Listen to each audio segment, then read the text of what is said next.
Our comments have exploded through the roof. So there you go.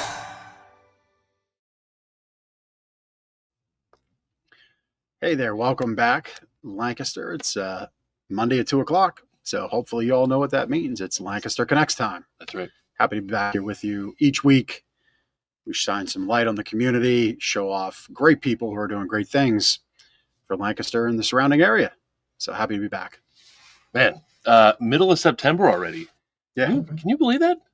Like, yeah, it's, school is rocketing 3 by. weeks in. Like, we're a couple weeks into football season. 10 weeks till Christmas. Oh my gosh. No, that just blows my mind. That's like, oh my gosh, we got to start 6 weeks to Halloween. Yeah. 7-ish, 8-ish weeks until. Oh no, I guess it's more like 12 weeks. Yeah, to Christmas. Thanksgiving and Christmas. Yeah, my goodness. Either way, it's gonna fly by. And the way holidays get promoted, like Halloween's probably out now, and oh, for sure, for sure, by October 10th, we'll have Christmas stuff out. Yep. I can start to see neighbors already starting to put out the orange, the pumpkins, the mums, right? We have to get our pumpkin spice mattresses out. Oh, where did we put those at the end of last year? They're in the warehouse. They're in the warehouse. That's right. We'll get them out.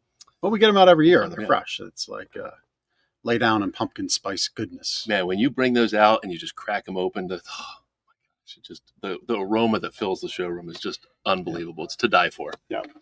And ladies, you get a free pair of leather boots that come up to just above your calf. Yep. I know which one you're talking about. Dark denim blue jeans, a white shirt with a little collar and long sleeve, and then a vest of your choice. Yep. Okay. It can be black, it can be plaid, and then we might throw in like a variant beige brown in there. That's the universal sign that pumpkin spice month has arrived. Yeah, or AKA the Han Solo outfit. At least throw in the Star Wars reference in there. I love it. Yeah. Oh, we kid. We do kid. We kid. Don't take our dry humor to be, a knock on you or anything like that. It just, we don't plan any of this. It just rolls right off the top. I think if you like pumpkin spice, so you know what's up, right? Yeah. Pumpkin spice, everything. Candles.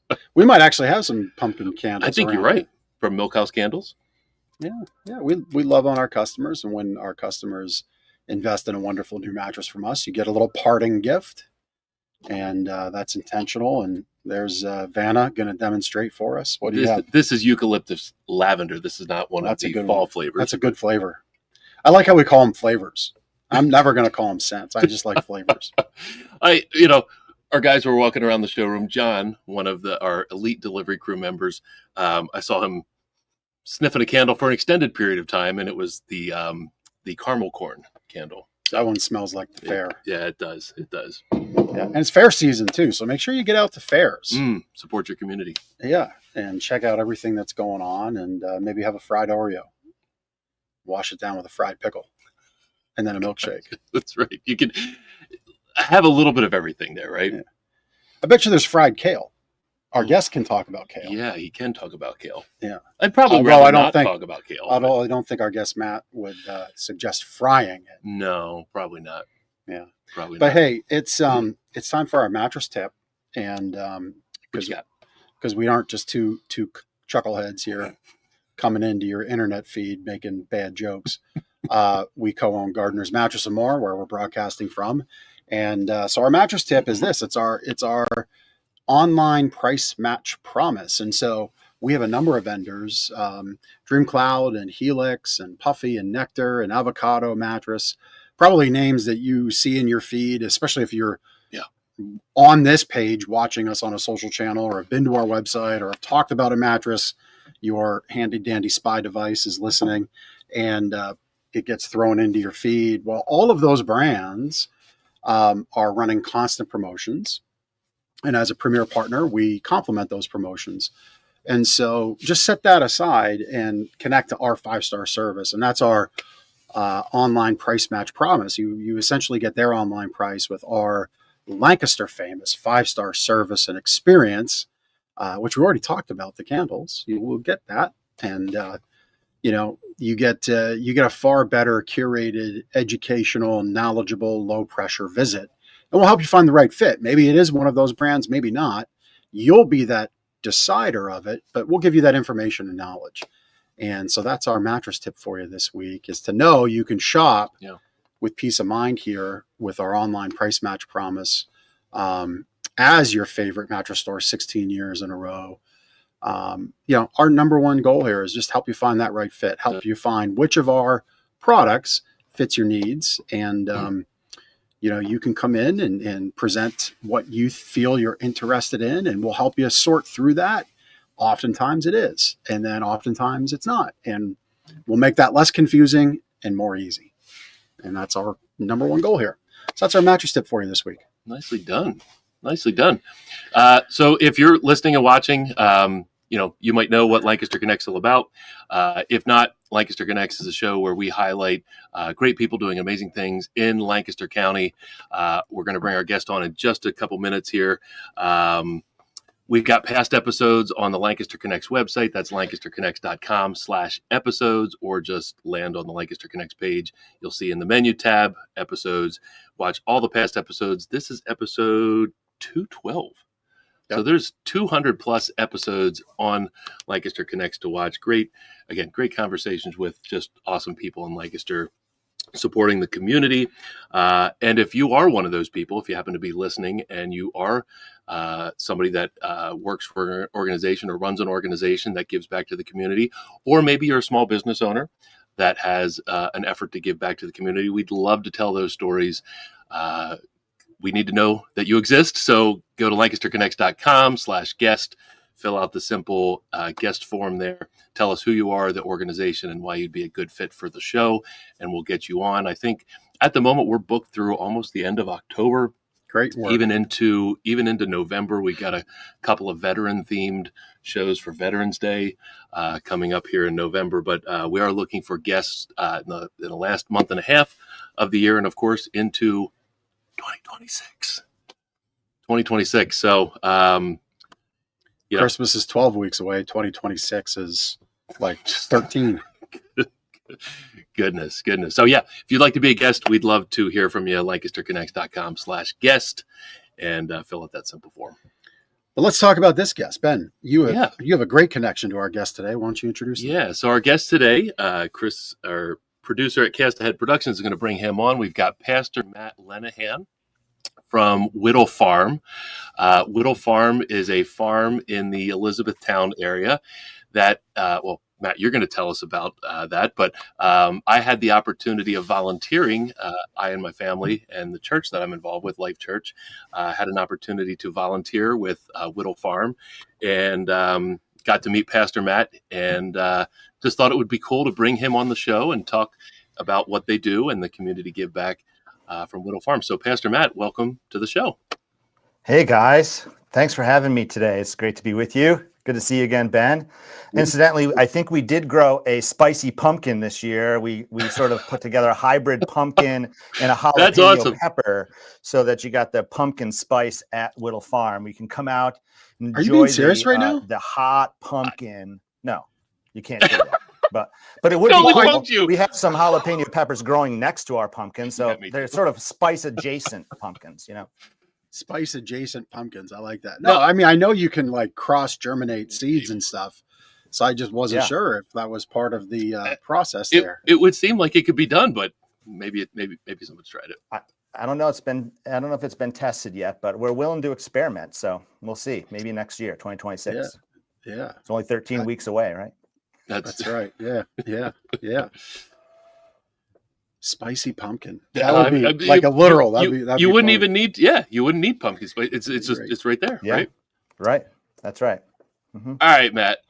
Let's learn about Wittel Farm. What is Wittel Farm? How to get started, and what do you do? Yeah. Thanks for having me again today, guys. This is really great. Love what you're doing here for the community. So the Wittel Farm is an 85-acre property that was entrusted 42 years ago to the Lutheran Camping Corporation, which is the outdoor ministry expression of the Lutheran churches in the central Pennsylvania region.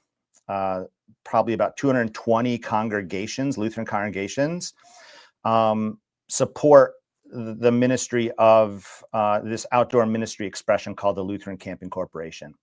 The corporation has 3 properties, 2 summer camps, one in Adams County, one in Lebanon County, and then the Wittel Farm. The Wittel Farm, Wittel, is named after Chuck and Katie Wittel, who owned and farmed that land until, like I said, 1983, when they entrusted that land as a gift to the Lutheran Camping Corporation, with the intention that the Lutheran Camping Corporation would steward that land for spiritual and agricultural purposes when possible.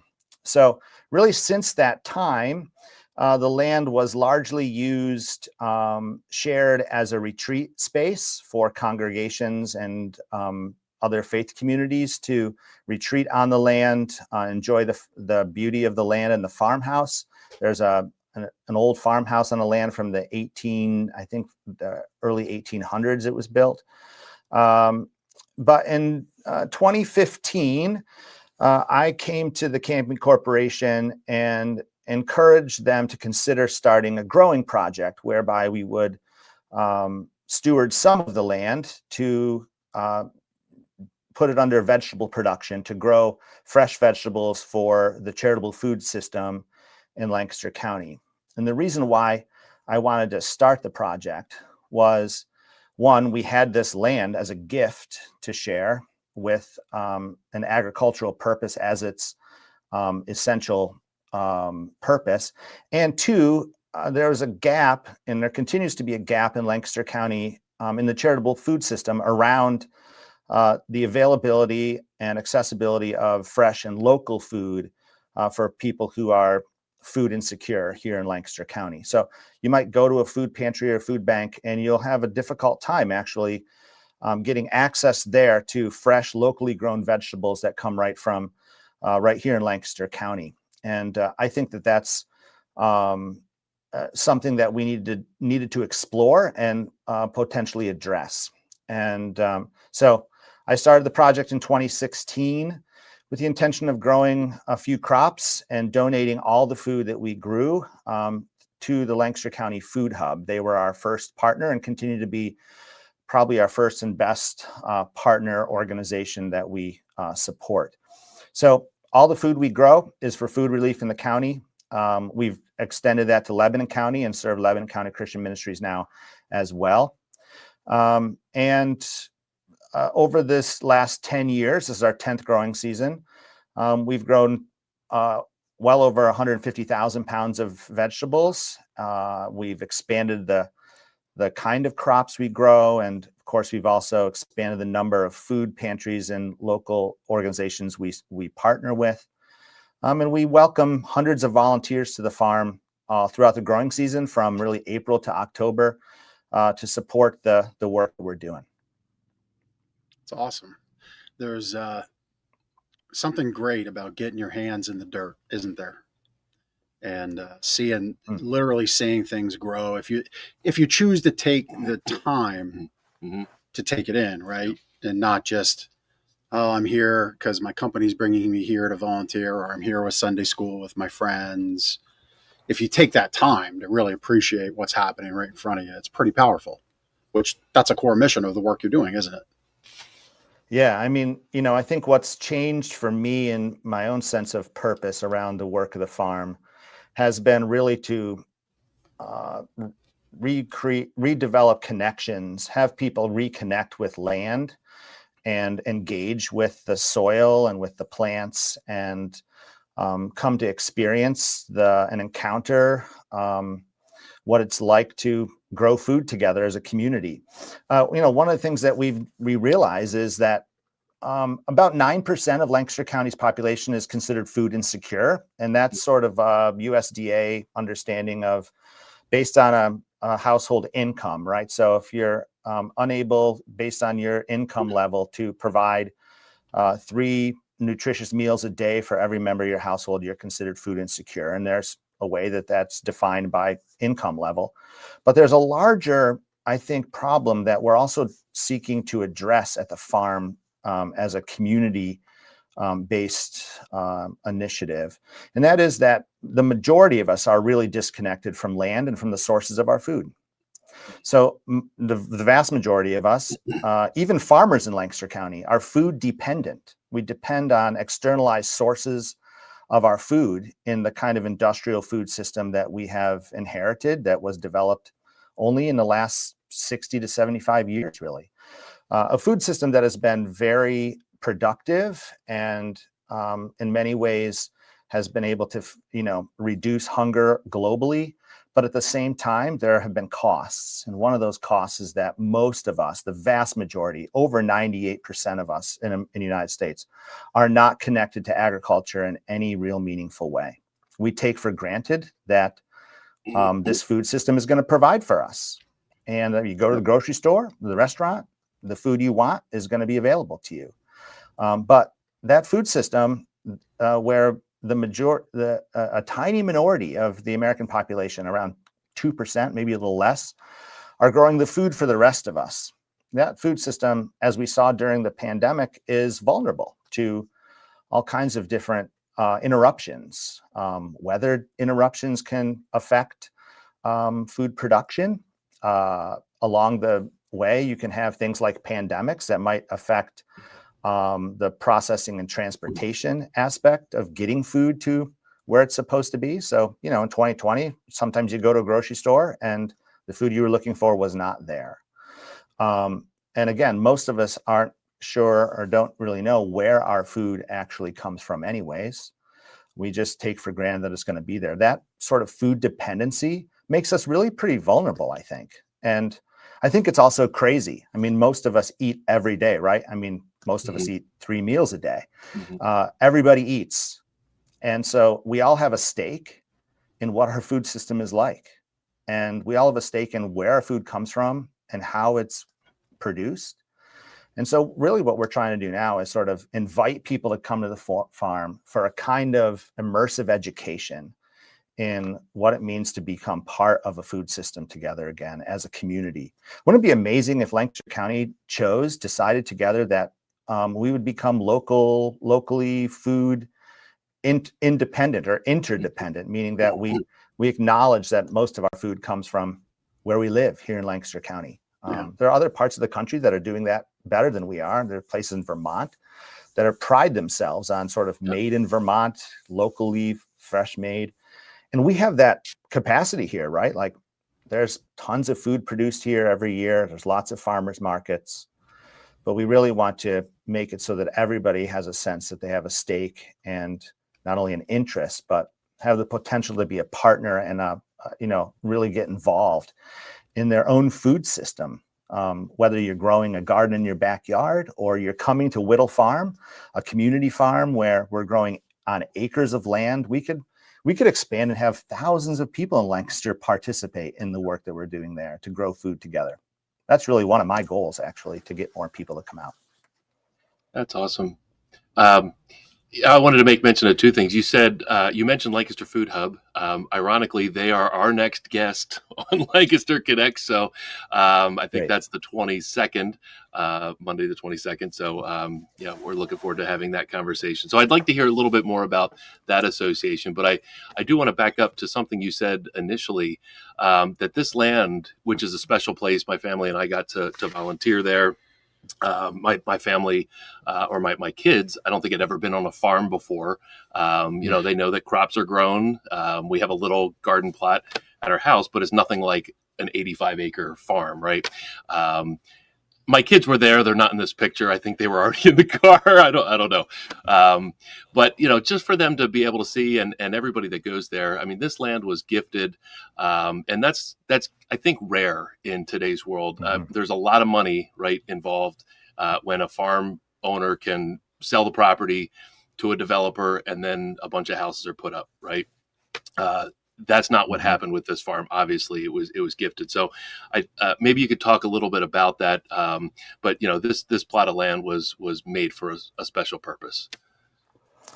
Yeah, and I do want to. Thanks for acknowledging that. I do want to acknowledge that Chuck and Katie Wittel were Lutheran Christians who gave this farm as a gift, as an expression of their Lutheran Christian faith. And I feel a responsibility as a Lutheran pastor, as a person of faith myself, to steward this land that was a gift, and so to continue to steward that land as a gift to the broader community.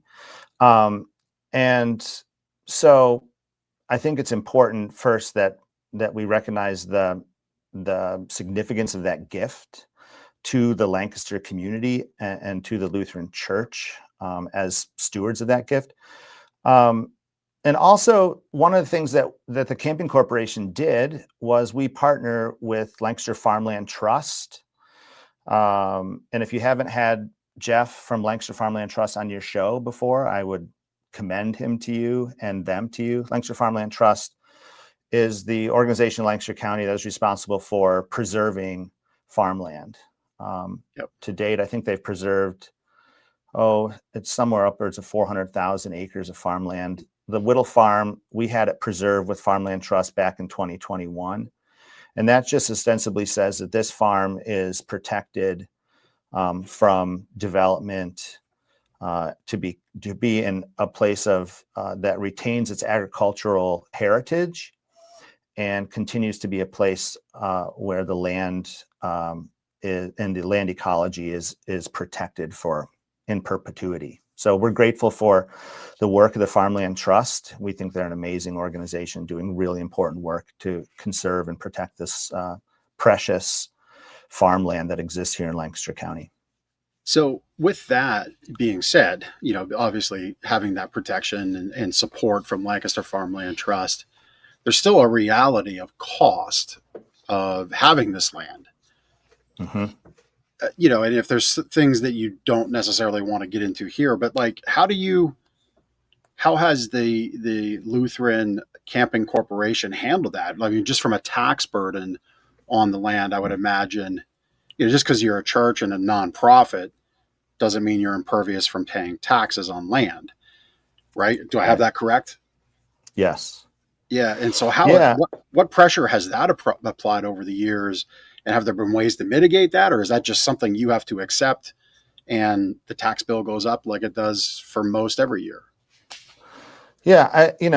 I think that has been a challenge for the Lutheran Camping Corporation as a nonprofit extension of the Lutheran churches.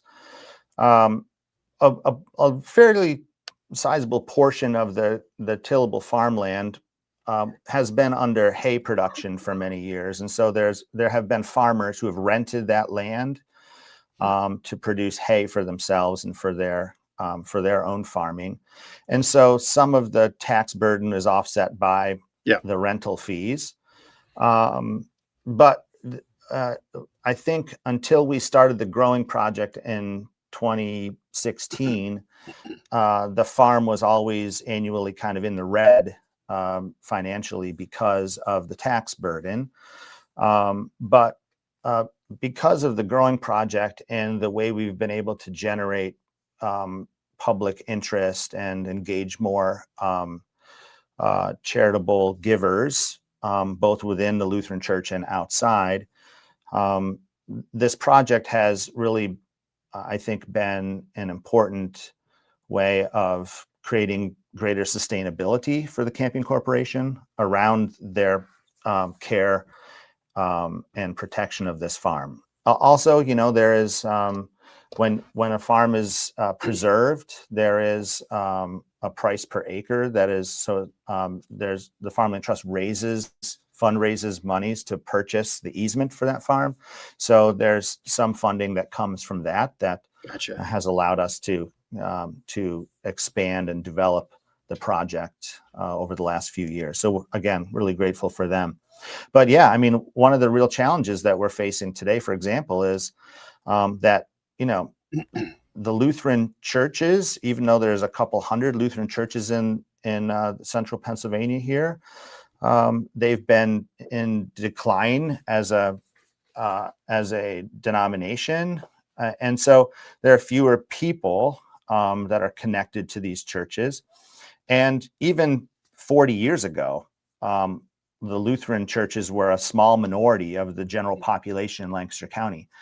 And so one of the things that I think is important to me and to us is that, this land is not meant to be exclusively Lutheran or the kind of tribalism of the sort of denominational history is something that we're working to address and move past, right? So, we're really thinking about the whole community benefits in many ways from what we're doing with Wittel Farm, and we really want to engage the larger Lancaster County community, both the faith communities in Lancaster County. For example, I have a great relationship with Sha'arai Shemayim Synagogue, Rabbi Jack, downtown Lancaster, and they bring their day camp to the farm every year. We're really thinking expansively about who's involved with us, what is the benefit to the larger community. And, part of that benefit is, like you said, Ben, bringing kids and adults to the farm, sometimes for a first time experience. Even this summer, I'd say the majority of people that came to Wittel Farm, in a kind of anecdotal polling that I do, the majority of people who came have had no experience at all of actually being on a working farm in their lives. And so we're kind of shifting that sort of paradigm, right? Of like coming and being part of what's happening on this farm, on the land, is not sort of agritainment, if you will, like you can see in some places, but it's really about, I think, reconnecting people with the gift of this land and what we can produce together to share. And I always tell people, when you're there and there's something that we're harvesting, go ahead and eat it while we're there. Take a bite, enjoy some of those tomatoes, or try this cucumber. Everything we grow regeneratively, so it's like chemical free, organic, without the official organic label, but it's chemical free and grown in such a way that you can eat it right off the vine. We really want people to have that kind of sort of tactile, kind of like sensual experience, right? We're really working on expanding this project to invite and include as many people from Lancaster County and a surrounding area as we can. And we're hoping that together we will be able to not only raise more vegetables, but through our efforts, we might raise more awareness to the challenges of agriculture and why we all should be involved in it in some way. Pastor Matt, can you talk a little bit about the volunteers? Obviously, it's a big project to plant, maintain, harvest these crops. So you need really an army of volunteers. Maybe we could talk about how somebody can be a volunteer and what they might do on a farm. I know when my family was there, you had just planted tomatoes. We were tomato staking. I nearly knocked myself out with one of the devices to do the tomato stakes. That was a fun story in and of itself.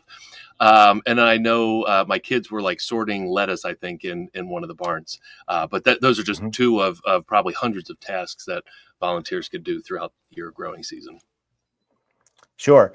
So we're typically welcoming volunteers on Tuesdays, Thursdays, and Saturdays. And if you're interested, you can go to the website. There's a Sign Up Genius page. You click on that. You can sign up to volunteer.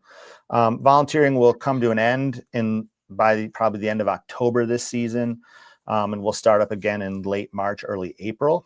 And, every season is a little different, but there's typically almost every time a volunteer comes, you can expect to plant something, harvest something, tend a bed, and maybe prepare a bed for planting.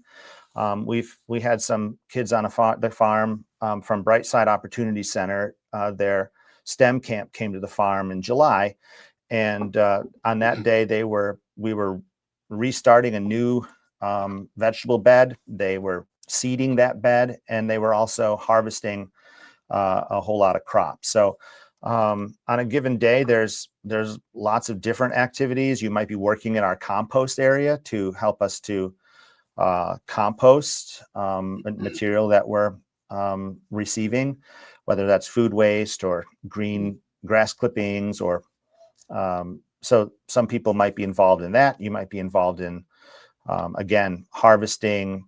At the end of the harvest is also sort of boxing and prepping the harvest to go out for distribution. So I like to give volunteers an opportunity to do a variety of things when they're on the farm in a given day. So any given day, you might be doing a bunch of different things, from planting to harvesting and boxing.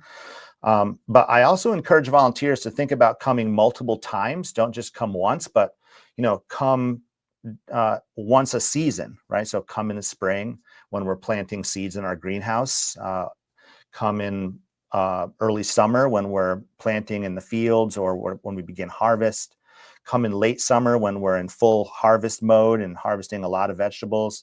Come in the fall and see what it's like to finish the harvest and put these beds to rest for the wintertime. I think that sort of rhythm is also really important that we want people to experience, because these seasonal rhythms are meaningful, and they can teach us some things about our own lives. Like, I was just going to say, if you ever connect that through a more lesson, here's the meaning of things through the farm, through the land, through the work. I was just going to ask that question. Yeah, I mean, one of the, I think, most significant things that we're learning and teaching all the time is the seasonal changes and seasonal rhythms of the life of the land. And, in the wintertime, the land rests. And there are ways in which we can grow some things in the wintertime, especially if you're working in a high tunnel greenhouse system. It can extend your growing season into, November, December. You can start earlier as well. But we've sort of, kind of backed off from a 4-season kind of working experience.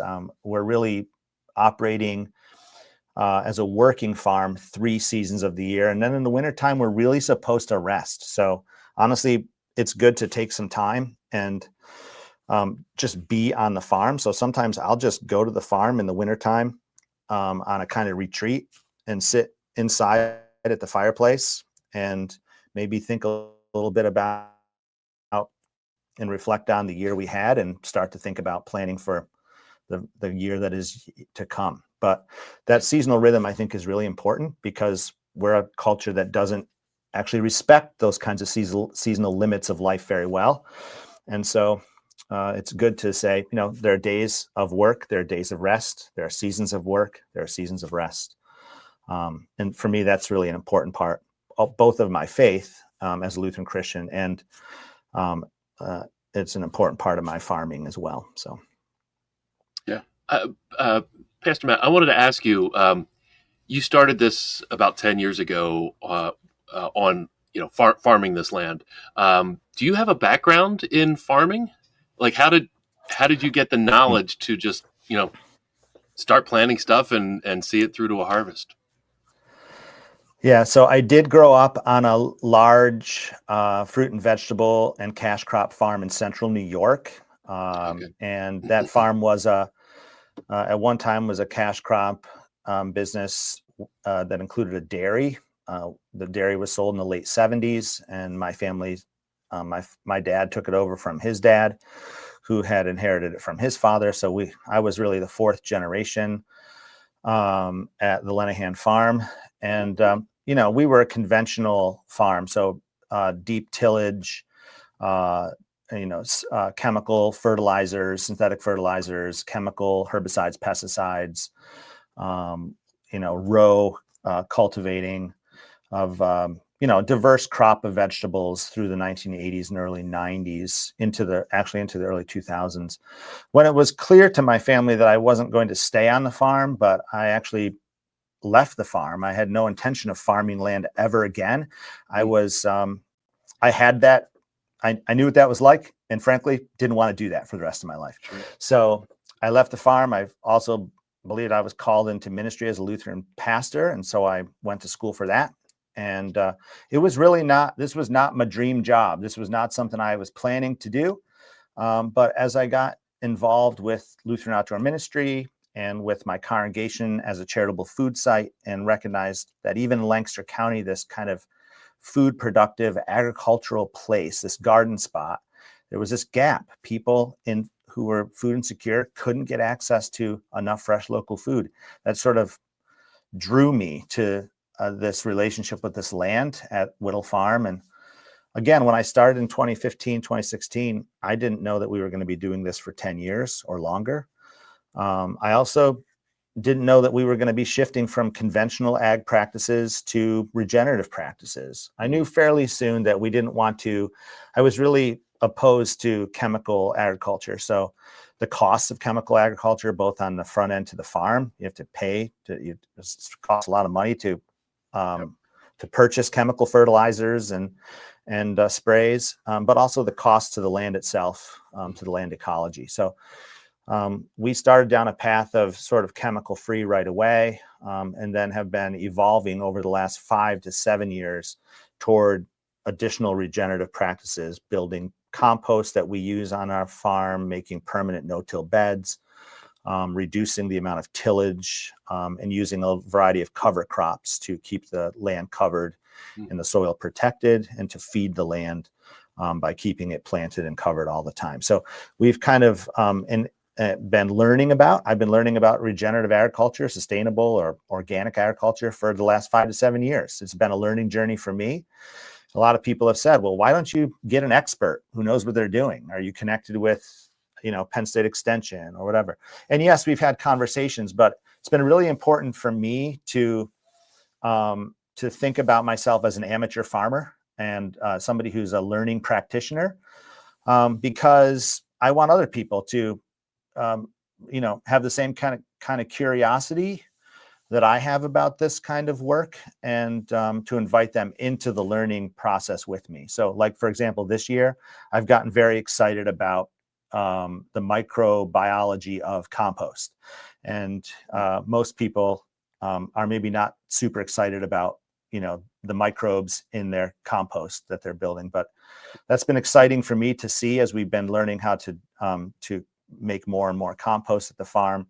And I want people to experience that same kind of excitement, curiosity, sort of the newness of learning that I'm experiencing on the farm all the time. This year we had 7 or 8 different species of butterflies, and it was just like this amazing. We've had these new native bee species emerge at the Wittel Farm over the last 5 years. And that's largely because we're creating this healthy ecosystem, this healthy habitat for these other insects. So that's for me, that's awesome. That's one of the things I love about working on the farms. I'm learning and experiencing something new almost every time I'm there. And I want people to sort of experience that new kind of learning as well, and experience that curiosity. Because if I can learn how to do this, I think we can all sort of learn how to do this together. That's awesome. A couple things, and then I do want to get to, we're farming, we have volunteers, we come, we harvest, and then, how do people connect to this food that the farm grows for those that need it? But 2 things. One, just as you mentioned, the butterflies and the bees, maybe you're aware, maybe not, maybe there's some resources and help within Lutheran Camping or the organization. But I know for a fact that there are federal grants for those with land who are supporting bees, supporting butterflies and things like that. So maybe that's another income driver to help sustain the farm. I'm just putting it out there. I'm also putting it out there to those listening and watching.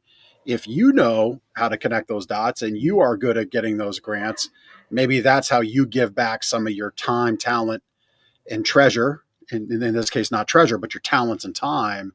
And, maybe you connect with us, maybe you connect with Matt here. All the contact info is going to be in the show notes, but I just wanted to put that out there in the universe that is something that exists. And then second, I grew up on farm as a kid to the age of 11 up in Canada, moved here when I was that age. And being what would have been a 4th generation farmer, I have a very intentional reason to ask this question. Did you ever see crop completely destroyed by hail, flood, or anything growing up? Of course. We had flooding losses. Mean? Yeah. Well, certainly it meant a loss of income. It really meant that there were sacrifices that had to be made.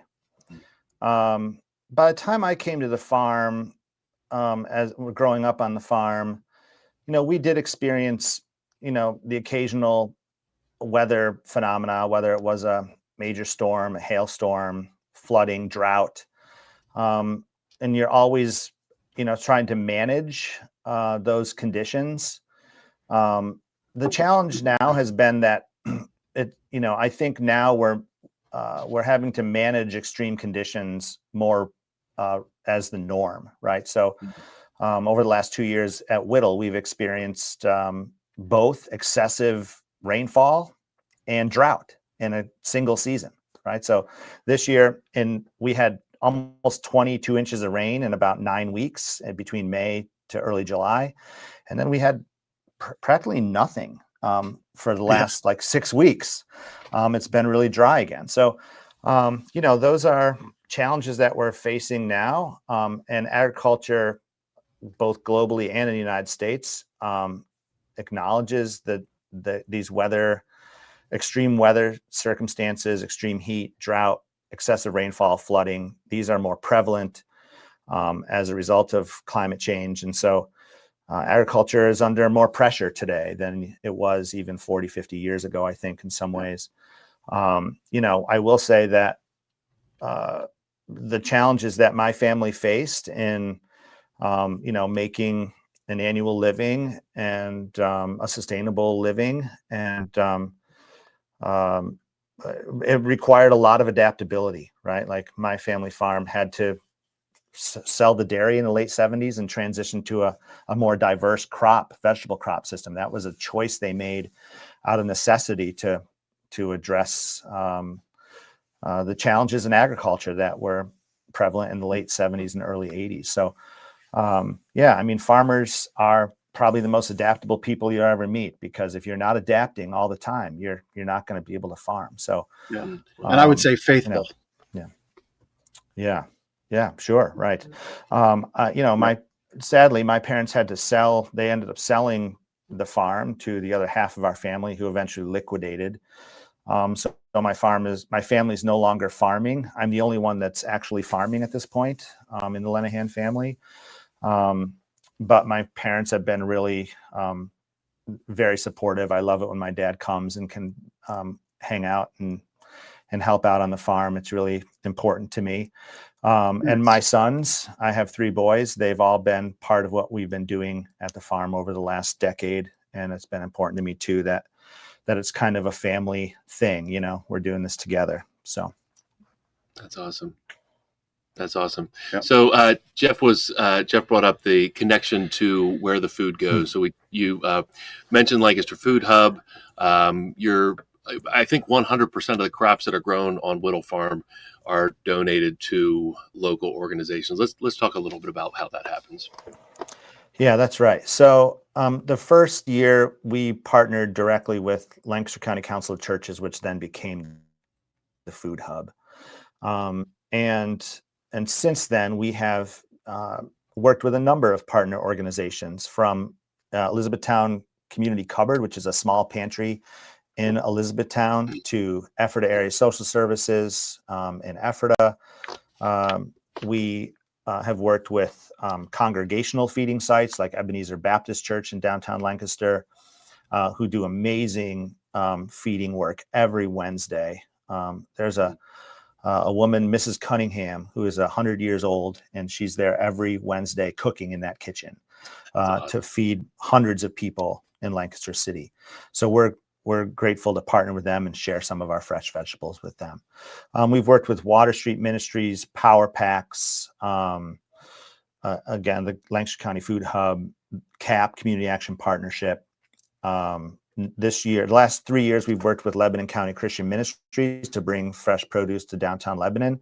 And both the Food Hub and Lebanon County Christian Ministries are both sort of like places where individuals or households can come to receive food, but they're also hubs where other charitable food organizations can get access to food to share in their place. So, for example, you might be a congregational feeding site in downtown Lancaster, and you go to the Food Hub to pick up a supply of food that you'll use in your community meal that night.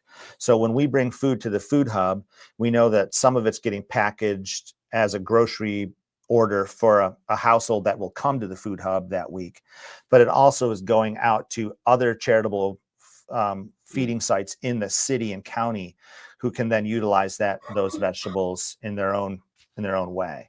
So that way, you know, we're also hitting on places, locations, and charitable food sites that we're not even really aware of those partnerships, because they work through these larger hubs in both Lebanon and Lancaster County.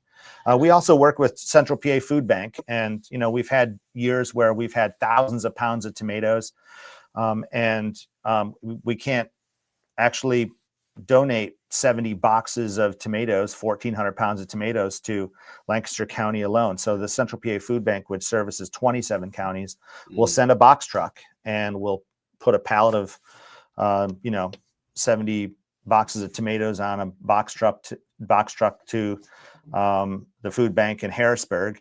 And those vegetables will go out pretty quickly to, a 27 county region. So, our work extends beyond Lancaster County, but we also like to work closely with local partners. And that way we feel really that we're connected to people in the community, and we're connected to organizations that are really committed to this work here in Lancaster. Yeah. I love the interconnectedness of it all. You know, you have the direct connection of people who come to the farm. They get to taste the food, which, on our farm, I loved pulling the fresh peas right off the plant. Like, that was the best. And chewing the pod because it had a sweetness to it. And then you spit out the stalk. Like, that was my favorite thing as a kid. That and the wild raspberries that we had. But I love the interconnectedness of it. And so for anybody listening, like, again, if you're food insecure, I don't know if coming to the farm directly is an option to volunteer and get something. I know some of the other charities have that, but certainly reaching out to Lancaster County Food Hub is a great place to start, because it sounds like they can directly take an order for you and get you some food, or they could connect you. Maybe if transportation's a problem, they could connect you with a local church in your backyard, or a local other mission like E-Town Community Cover, which is funny because I think, were you thinking what I was thinking? Yeah, it's where we were donating a lot of food. We donated from our Gardeners Gives Back efforts, where our customers give a box or a can of food, and then we get it to local kitchens. And one of our former employees, his wife used to manage that. Melissa Rhodes, if that name sounds familiar. Yeah. Oh, yeah. We worked with Melissa for a number of years. Yeah. It was great. And so the interconnectedness of it all, it's when you're tuned in, it's all there. You just have to be tuned in, and we hope that this show provides that ability to dial up the channel and tune into it. So that's right.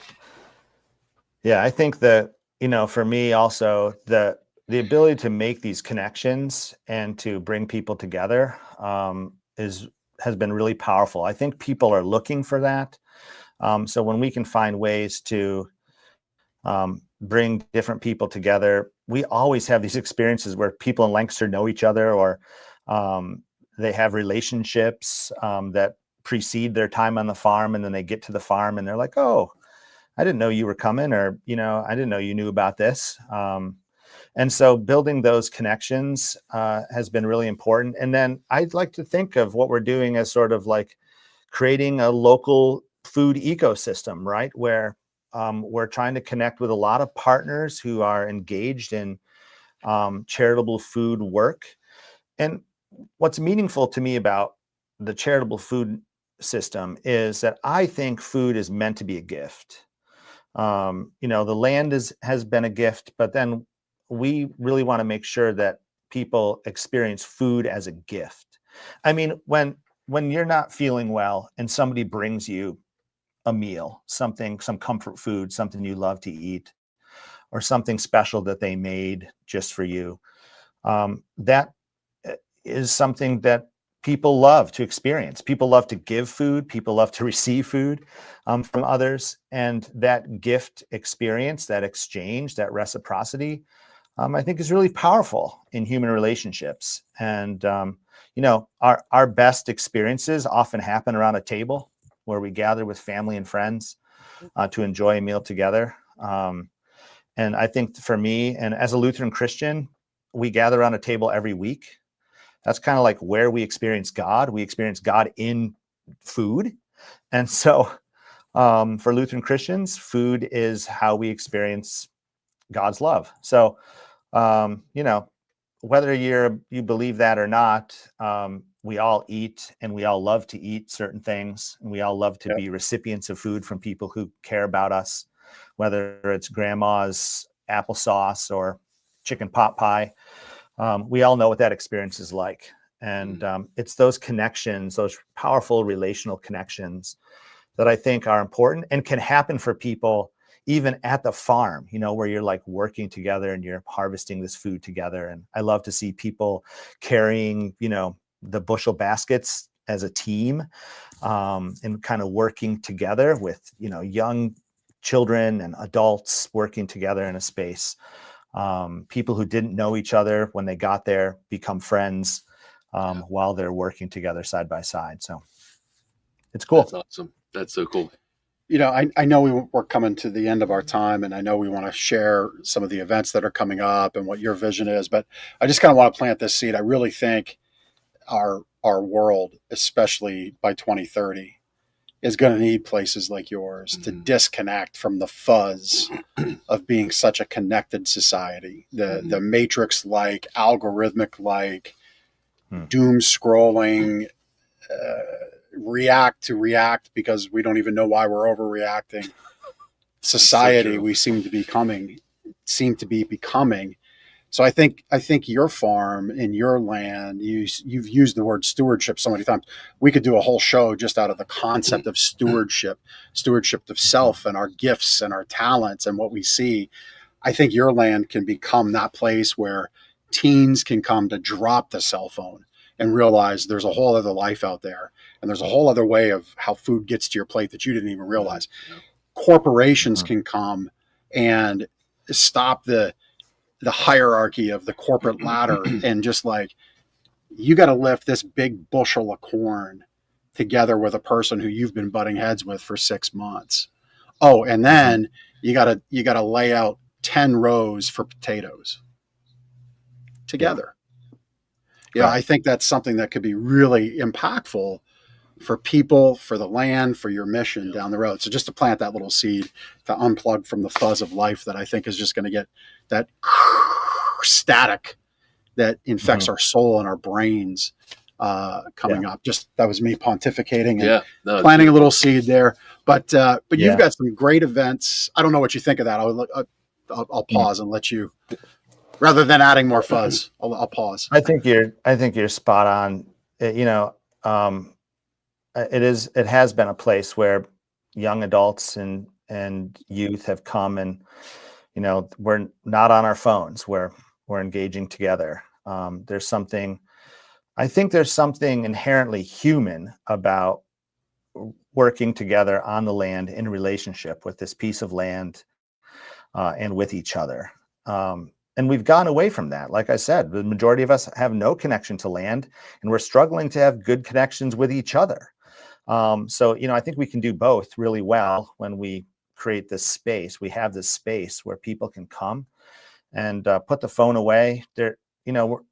Your political affiliation, your religious affiliation, all that goes away when you come to this place where we're really enjoying a day on the land, noticing and observing this beautiful habitat, see what's growing, experience things growing, and harvesting food that we get to share. Food transcends any other boundary, barrier, or division that exists because we all eat. Once again, I have to remind us that we all eat. Maybe it's because I'm hungry because I didn't get to eat lunch yet today. So, well, we got to wrap up and let you do that, Matt. You have 45 acres of field behind you. You can just go out and grab a tomato. But no. Yeah. Hey, let's touch on your events. I know you've got a harvest event coming up. You've got Christmas night in the barn, I think you do, and maybe you can even share some other events you might have going on in 2026. Go ahead. Sure. Thanks, Ben.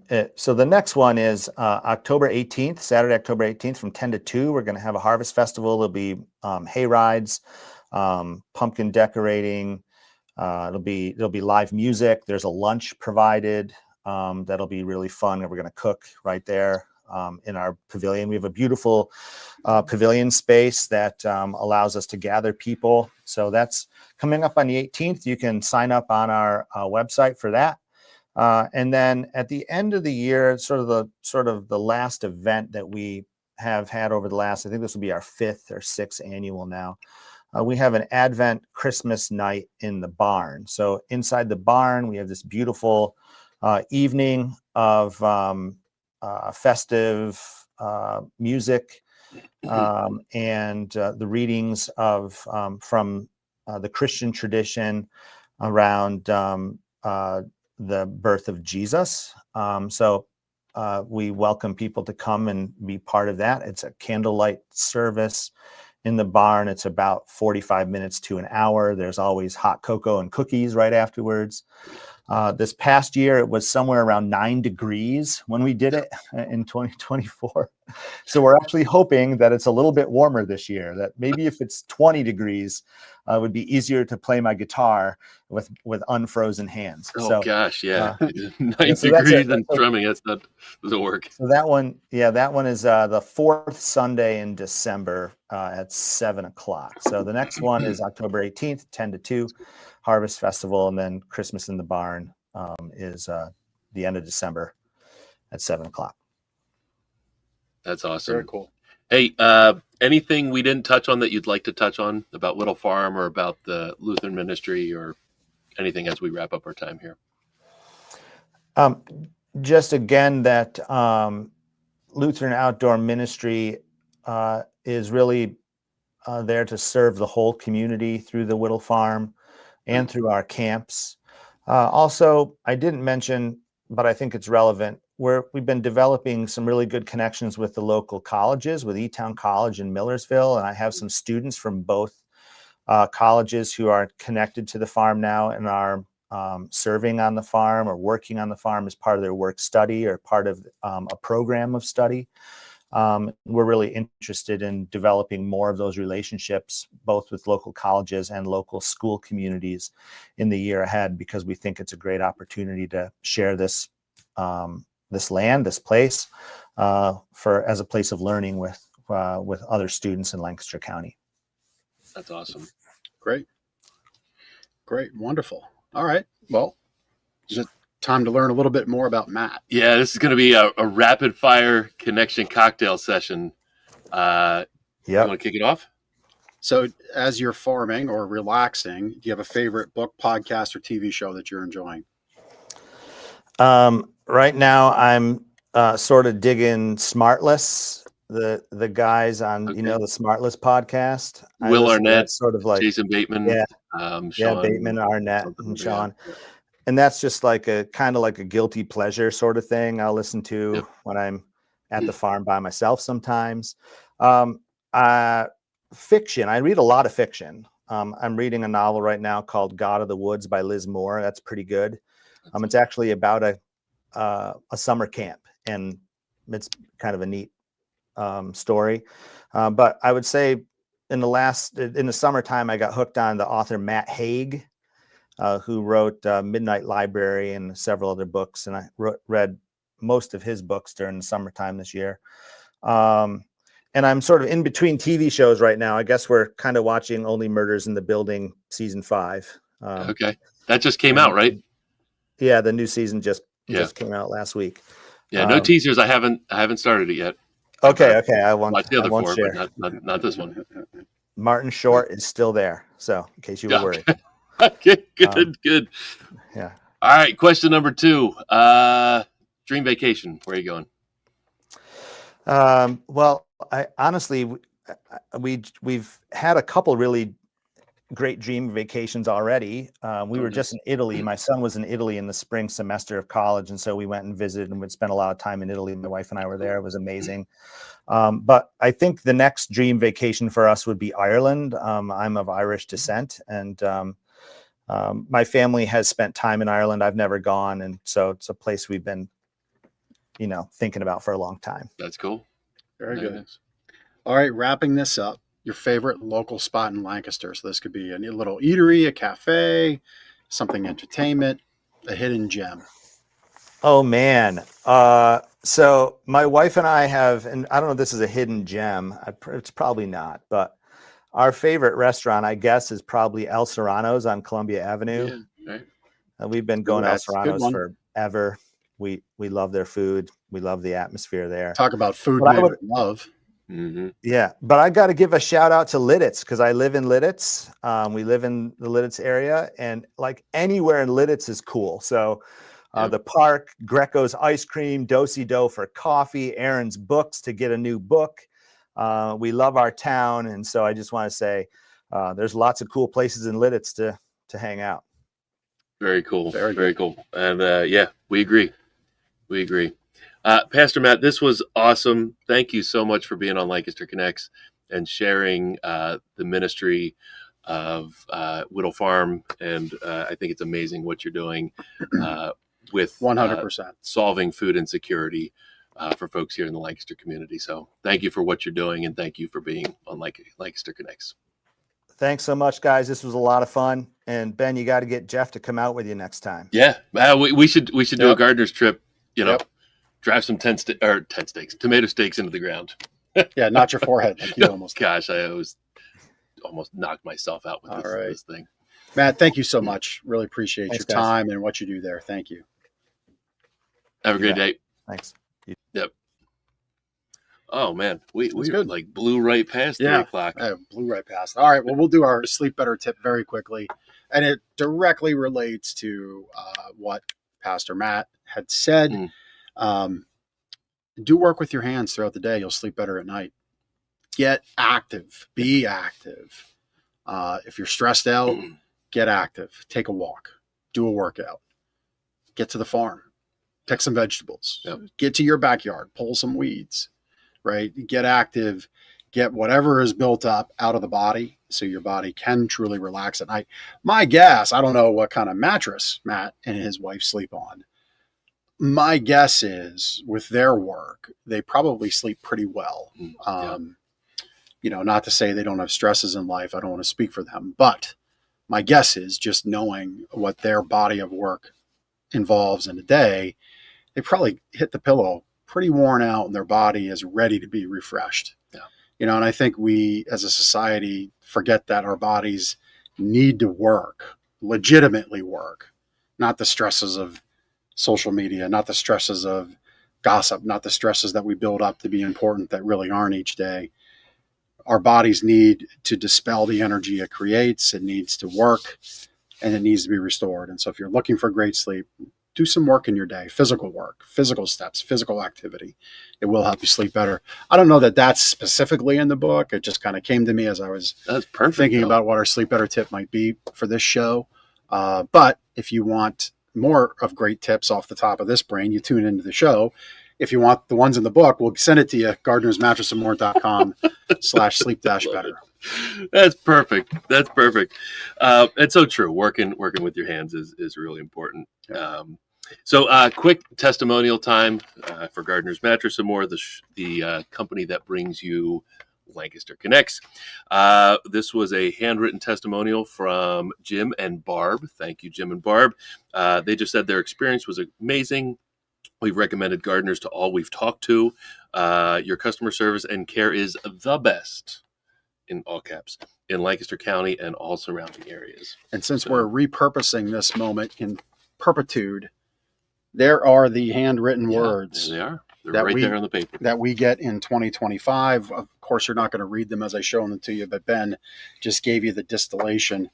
And I think that's special. I think it's special in this day and age that our customers take their time and even use their stamp, which a stamp isn't that expensive, more expensive than they used to be. Yep. But they are using their stamp, which means they're taking some time and using a stamp to share their words back with us, which speaks to the experience we give to our customers. And that's, in a way, our customers saying that, not so much me saying it, because as we're showing you on the screen, many people send us these kinds of reviews. Actually, I think if we really look at it, we have more of those. I know we have more, thousands of these. We have more handwritten reviews than we do online reviews. And so that just speaks to what we do and how we treat you as our customer. So we're eternally grateful to get these reviews, but we always continue to deliver the experience and the goods, so to say. It's funny seeing some of those old testimonials, like Cartoon Ben up at the top. We haven't used Cartoon Ben in a long time. We've got Cartoon Ben for Halloween. That's true. He's going to make an appearance. We need a Cartoon Jeff. We just have to do that. I think we need a redo on all of them. Yeah, just as we did our photos. We'll have to redo those. So anyway, this has been a great show. We're into overtime. We're into overtime like it took the Cowboys to beat the Giants, of all things. Anyway. We went 65 minutes without you bringing up football. Almost did it. Just couldn't help it.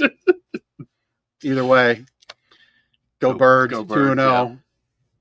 Yeah. Chiefs Kingdom 0-2, wondering what's going on. Maybe Taylor can write a song about it. Either way, we'll see you next week on Lancaster Connects.